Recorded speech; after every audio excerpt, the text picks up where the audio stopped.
Arvest Bank is pleased to bring you the Legends series, where we focus on individuals who are committed to their communities, much like Arvest.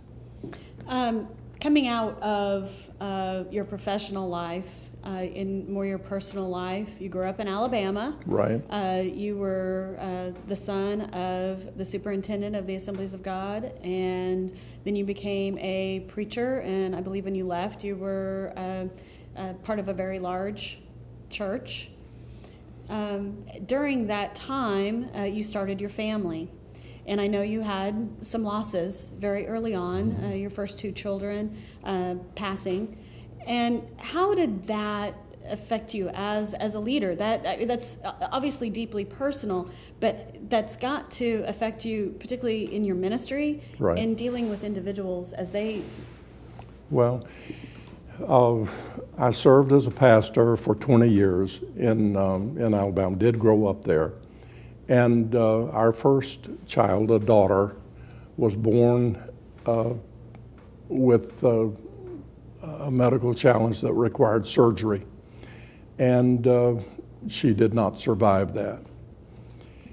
It was a crushing blow to both my wife and me.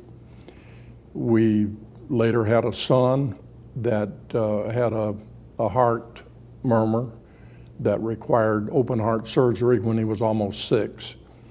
And he did not survive surgery. And those two losses, I think, affected me most with an awareness of the hurt and the suffering that so many people have. I've never made it a practice to talk about that.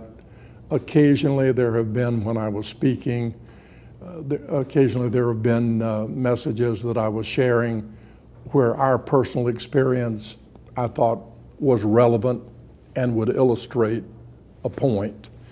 I have rarely done that. I can't even recall doing it. I don't do it often.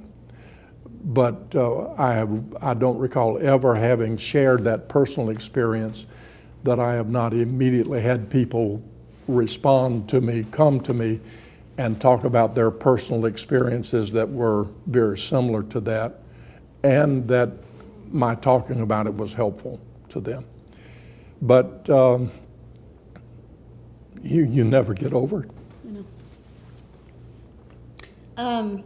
Did you find it helpful in your ministry as you sat down with individuals? Did you, because you had to have counseled people through grief before and after.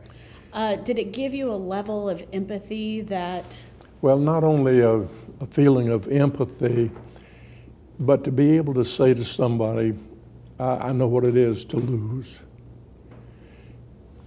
And it carries with it a level of sincerity that I think can only come out of that crucible of personal loss.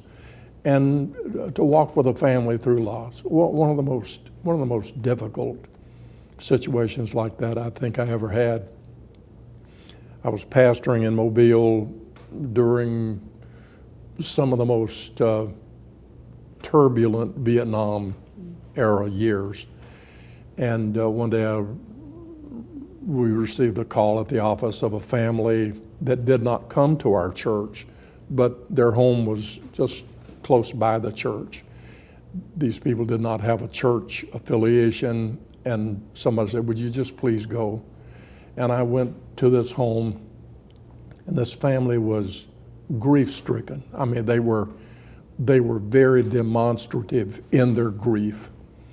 And some neighbors had come in, and these people are sitting around the living room, and the family had put a pair of this young man's boots right in the center of the living room.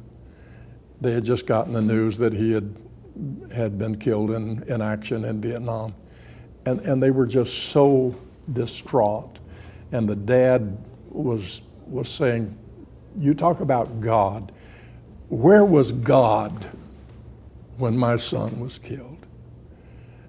And my response to him was, he was in the same place he was when his son was killed. And then was able to talk to him about some knowledge of loss.